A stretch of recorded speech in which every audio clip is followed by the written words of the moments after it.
Property విషయంలో confusion గా ఉన్నారా? గేటెడ్ కమ్యూనిటీలో ఫ్లాట్ తీసుకోవాలా లేదా విల్లా తీసుకోవాలా?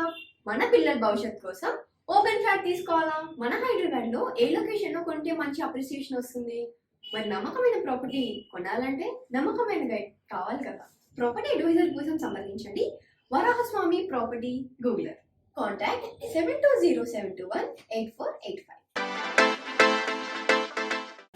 ఓకే, మనం ఇప్పుడు మాట్లాడబోయేది శని రిట్రోగ్రేడ్ గురించి కదా. శని వక్రించారు అంటే జూన్ 29 నుంచి మనకి నవంబర్ 15 వరకు ఉందన్నమాట.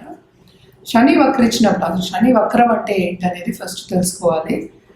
శని వక్రం అంటే సన్ నుంచి దూరంగా వెళ్ళినప్పుడు యాంగ్లింగ్ అన్నీను ఆర్బిట్లో తిరుగుతున్నప్పుడు ఆల్మోస్ట్ 9th హౌస్లో ఉన్నప్పుడు వక్రం అనేది జరుగుతుంది. వక్రగతి అనేది మనకి 5 ప్లానెట్స్గా ఉంటుంది అనమాట. మనకి తెలిసిన విషయం ఏంటంటే 9 గ్రహాలు ఉన్నాయి, అలాగే 12 రాశులు ఉన్నాయి. కానీ ఏంటంటే అన్ని గ్రహాలు మనకి సన్ చుట్టూ ఆర్బిట్ అవుతూ ఉంటాయి అన్నమాట.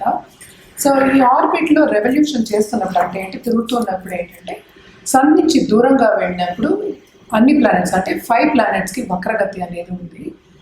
సన్కి వక్రగతి లేదు, మూన్కి వక్రగతి లేదు, రాహు కేతు ఎప్పటికైనా వక్రగతి ఉంటుంది. ఇవన్నీ సన్ నుంచి దూరం మిగతా 5 ప్లానెట్స్ ఏమేమిటి, గురు, శని, కుజుడు, మళ్ళా వీనస్, మళ్ళీ మెర్కురీ అంటే శుక్రుడు, మళ్ళీ బుధుడు. ఇవన్నీ సన్ నుంచి 1 డిగ్రీలో దూరంగా వెళ్ళినప్పుడు ఏమవుతుందంటే వక్రగతి అంటాం. దాన్ని ఎలా చెప్పాలి అంటే ఏంటంటే మనకి ఒక ట్రైన్ స్టేషన్ ఉంది. ట్రైన్ స్టేషన్లో 2 ట్రైన్స్ మనం ఒక ట్రైన్లో కూర్చుని ఉన్నాము. అది కొంచెం స్లోగా స్టార్ట్ అయింది, పక్క ట్రైన్ ఫాస్ట్గా వస్తుంది అనుకుందాం. అప్పుడు మనం ఏమనుకుంటాం, మన ట్రైన్ ఆగిపోయింది అనుకుంటాం కదా. అది ఆగిపోయింది అనుకున్నప్పుడు ఏంటంటే అలాగే ఇవి కూడా తిరుగుతూ ఉన్నప్పుడు కొంచెం దాని రెవల్యూషన్ కానీ లేకపోతే ఆర్బిట్లో తిరగడం కానీ కొంచెం ఆపినప్పుడు వక్రగతి అంటారు అనమాట. అది కంప్లీట్గా వక్రగతి అంటే వెనకాతలో చూడటం అనేది కాదు, అది కొంచెం స్పీడ్ తగ్గింది అని చెప్పడానికి వక్రగతి అంటాం. ఇప్పుడు శని వక్రగతి ఎన్ని రోజులు ఉంటుంది? జనరల్గా అయితే మనం చెప్పేది ఏంటంటే 3 నెలలు చెప్తాము.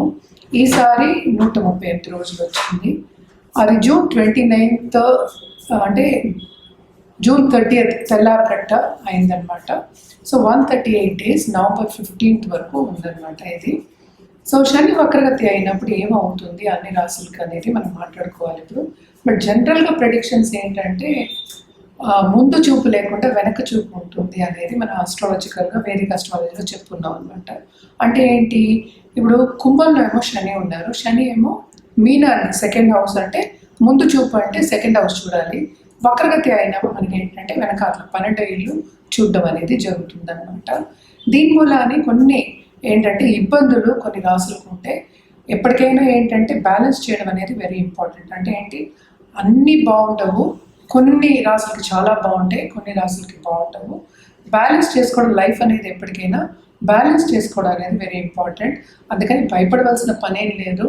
చాలా మటుకు రెమెడియల్ మెషర్స్ మనం చేసామంటే బాగానే ఉంటుందన్నమాట. సో ఒక్కొక్క రాశికి ఎలా ఉంటుందో మనం. Hi, my name is Gautam and I actually stay in Malkajgiri itself. Like, I had this back pain. It's been 1.5 years. I have tried many treatments like chiropathy, oil massage, physiotherapy especially, but it didn't work out as much like what I expected.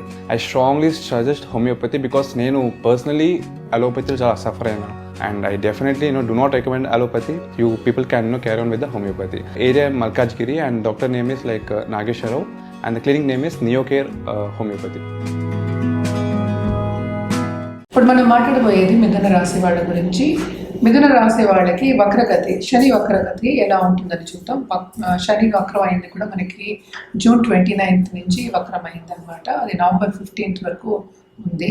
ఈ 138 days ఎలా ఉంటుందో వాళ్ళకి మిథున రాశి వాళ్ళకి చూద్దాం. మనకి చూసాము అంటే మిథున రాశి వాళ్ళకి 8th and 9th లార్డ్ అయ్యారనమాట శని. అదే 9th హౌస్లో చాలా స్ట్రాంగ్గా ఉన్నారు. అలాగే 12వ ఇంట్లో ఏంటి మనకి జూపిటర్ ఉన్నారు. సో వక్రగతి అంటే ఉత్తి శని వక్రం కాకుండా మిగతా ప్లానెట్స్ కూడా మనం చూసుకోవాలి. మనం చూసాము అంటే మిథున రాశి వాళ్ళకి కూడా మిశ్రమంగానే ఉంది. ఎందుకంటే శని వక్రగతి మనకి కింద చూస్తుంది, 8వ ఇంట్లోకి చూస్తుంది. సో ప్రాపర్టీ ఇష్యూస్ కానీ కోర్ట్ కేసెస్ కానీ ఇలాంటి వాటి కొన్ని ప్రాబ్లమ్స్ వస్తూ ఉంటాయి. ఆల్రెడీ కోర్ట్ కేసులో ఉన్న వాళ్ళు నెగ్గే ఛాన్సెస్ ఉంటాయి అన్నమాట. అలాగే మనం చూసాము అంటే పెద్దవాళ్ళ హెల్త్ విషయంలో ఎస్పెషలీ ఏంటంటే ఎల్డర్స్, ఇంట్లో ఉన్న ఎల్డర్స్, మదర్ కానీ ఫాదర్ కానీ వాళ్ళకి అంత బాగుండదు. హాస్పిటల్కి వెళ్ళే ఛాన్స్, హాస్పిటల్ అని చెప్పను, డాక్టర్ దగ్గర సంప్రదించే ఛాన్సెస్ ఎక్కువ కనిపిస్తున్నాయి. అదే సమయాల్లో మనం చూసామంటే ఇన్వెస్ట్మెంట్ రంగంలో ఉన్న వాళ్ళకి కొంత వెలుగు అనేది కనిపిస్తూ ఉంటుంది. ఎందుకంటే మనకి ఎక్స్పెండిచర్ చాలా ఎక్కువ అని మనం మంత్లీలో కూడా మాట్లాడుకున్నాము. సో ఎక్కువ ఎక్స్పెండిచర్ లేకుండా కొంచెం మిశ్రమమయ్యే ఛాన్సెస్ ఉంటాయి అన్నమాట. రాబడి ఉంటుంది, అలాగే ఖర్చు కూడా ఉంటుంది. ఇప్పుడు 9th నుంచి 8th చూస్తున్నారు కనుక మనకి ఏంటంటే కొత్తగా పెళ్ళి అవ్వాలి అనుకునే వాళ్ళందరికీ మంచి ఛాన్స్ ఈ అంటే నవంబర్ వరకు చూసుకోవచ్చు. మంచి వాళ్ళు దొరికే ఛాన్సెస్ ఎక్కువ కనిపిస్తున్నాయి. అలాగే మన స్టూడెంట్స్ చూసామంటే, ఈ రాశిలో ఉన్న స్టూడెంట్స్ చూసామంటే తప్పక వీళ్ళకి దూరపు దేశం వెళ్ళే సందర్శించే యోగము ఉంది. అలాగే వాళ్ళకి కావాల్సిన సబ్జెక్ట్స్ వస్తాయి, అలాగే యూనివర్సిటీస్ వస్తాయి అన్నమాట. చాలా బాగుంటుందని చెప్పాలి వాళ్ళకి. అండ్ ఇంకోటి మనం చూసామంటే ఎవరైనా ఇప్పుడు ఉద్యోగ రీత్యా బయటికి వెళ్ళి అబ్రాడ్ ఛాన్సెస్ ఎక్కువ కనిపిస్తున్నాయి, బయటికి వెళ్ళే ఛాన్సెస్ ఎక్కువ కనిపిస్తున్నాయి. అలాగే శ్రమ కూడా అధికమే, మనకి బయటికి వెళ్ళి రావాలి అంటే శ్రమ అధికమే ఉంటుంది. హెల్త్ విషయంలో కొంచెం జాగ్రత్త పడాలి. అలాగే దాంపత్య జీవితంలో ఇప్పుడు ఆల్రెడీ పెళ్ళైన వాళ్ళు ఉంటారు, వాళ్ళతో కూడా కొంచెం సన్నిహితంగా ఉండాలి. అంటే అర్థం చేసుకుని ముందుకు సాగాలి వీళ్ళు అని చెప్పడం జరుగుతుంది అన్నమాట. స్టాక్ మార్కెట్లో ఉన్న వాళ్ళు, ఇన్వెస్ట్మెంట్ చేసిన వాళ్ళందరికీ కూడా సూచన ఏంటంటే ఏది కొత్తగా భారీగా పెట్టి ఇన్వెస్ట్మెంట్ పెట్టి స్టార్ట్ చేయొద్దు అని చెప్పడం జరుగుతుంది. కొంచెం జాగ్రత్తగా ఉండడం అనేది మంచిది, ఎస్పెషలీ ఈ 3 months అన్నమాట. ఇది లాంగ్ టర్మ్లో మీకు ఏంటంటే మనం మాట్లాడేది షార్ట్ టర్మ్ కనుక ఎప్పటికైనా మీరు జాతక రీత్యా మీ జాతకం చూపించుకున్నప్పుడు డిఫరెన్సెస్ వస్తాయి తప్పక. సో దాన్ని బట్టి మనం ఇంకా కరెక్ట్గా స్పెసిఫిక్గా మీ జాతకం బట్టి చెప్పగలుగుతాం అన్నమాట. ఇది జనరల్గా మనం మాట్లాడుకుంటున్నాము. సో జాగ్రత్త ఇన్వెస్ట్మెంట్స్ పెట్టినప్పుడు. అండ్ ఆల్సో ఎస్పెషలీ ఇప్పుడు ల్యాండ్ కానీ లేకపోతే క్రయ విక్రయాలు చేసేవాళ్ళు కానీ కొంచెం జాగ్రత్తగా ఉండాలి, లాసెస్ వచ్చే ఛాన్సెస్ ఎక్కువ కనిపిస్తున్నాయి. అలాగే మనం చూసామంటే రెమెడియల్ మెషర్స్ చేయాలంటే తప్పక వీళ్ళు ఎవ్రీ సాటర్డే విష్ణు సహస్రనామం చదువుకోవడం అనేది చాలా చాలా మంచిది. అండ్ ఆల్సో ఏంటంటే వెడ్నెస్డే గణపతికి మనం ఆదర్శవాసరిషం చదువుకోవడం కానీ లేకపోతే గణపతి పూజ చేసుకోవడం కానీ చాలా చాలా మంచిదన్నమాట. ఇవి 2 చేసి చూడండి, మీకు చాలా బాగుంటుంది. తప్పక చేయవలసింది ఏంటంటే సాటర్డే ప్రదక్షిణ చేయడం అనేది వెరీ వెరీ ఇంపార్టెంట్.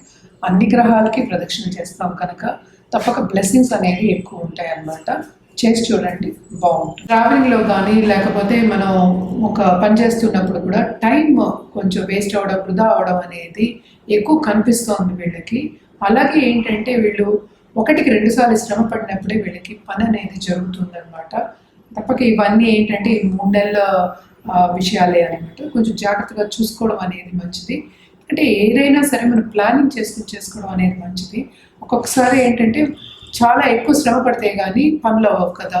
సో కొన్ని పనులు పక్క వాళ్ళతో కూడా మనకి ముడిపడి ఉంటాయి. ఇవన్నీ ఏంటంటే అంత తొందరగా అవ్వదు, ఎందుకంటే ఏలినాటి శని ప్రభావం ఒకటి ఉంది, శని ఏమో వక్రమైంది. అంటే ఏంటంటే 12వ ఇల్లు మనం చెప్పుకోవాలి, తనుభావం అంటే ఫస్ట్ హౌస్ కూడా మనం చెప్పుకోవాలన్నమాట.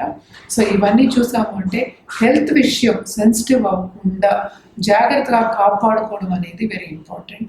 అలాగే ఇంట్లో ఉన్న పెద్దవాళ్ళు, మదర్ అయినా సరే, ఫాదర్ అయినా సరే, ఎవరైనా రిలేటివ్స్ అయినా సరే, వాళ్ళ హెల్త్ సెన్సిటివ్ అవ్వడం అనేది ఇక్కడ కనిపిస్తోంది.